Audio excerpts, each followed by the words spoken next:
योगको बारेमा कस्तो छ भने योग भनेको बिहान बेलुका यसो शरीर हल्लाउने नाच्ने अनि आसनहरू गरेको मात्रै पाइन्छ योग भन्ने बित्तिकै।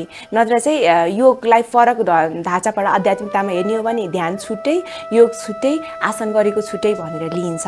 तर योगमा समग्र कुराहरू पर्छ कि योगमा आसन पनि पर्छ, प्राणायाम पनि पर्छ, ध्यान पनि पर्छ, अनि आफ्नो आचरण पनि पर्छ कि सही बनाउँदै जाने कुराहरू। अनि योगभित्र समग्र कुराहरू लुकेको छ। तर भन्दाखेरि चाहिँ समाजमा चाहिँ के छ भनेदेखि योग भनेको आसन गर्ने, बिहान बेलुका गर्ने, निःशुल्क यसो ठाउँ ठाउँमा गराउने भनेर बुझिन्छ।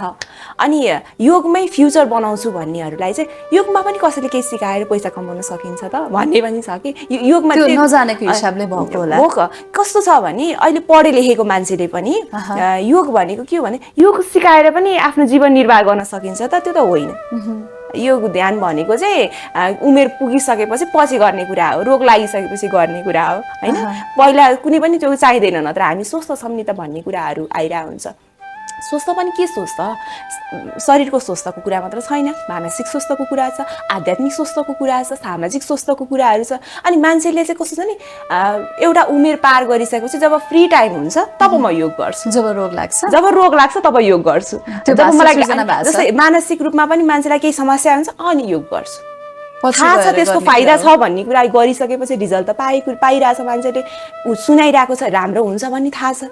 तर त्यसको प्रपर ज्ञान चाहिँ छैन अहिले समाजमा। अहिले बिस्तारै हुँदै पनि छ, कति योग इन्स्टिच्युटहरू मार्फत विभिन्न तरिकाले विभिन्न संस्थाहरू निःशुल्कहरू गरेर होइन एउटा समाजमा चाहिँ सबै स्वस्थ हुन् भन्ने एउटा ढाँचाले चाहिँ यो अगाडि बढेको छ। यो चाहिँ एकदम राम्रो पक्षमा गइरहेको छ होइन। तर योगलाई लिएर अझ पनि योग के हो भनेको बिहान बेलुका बिहान यसो उमेर पुगिसकेको मान्छेहरूले टाइम पास बिहान फ्रेस हुने माध्यम चाहिँ लिएको छ। तर योग त हाम्रो जीवनमा हर समय चाहिन्छ।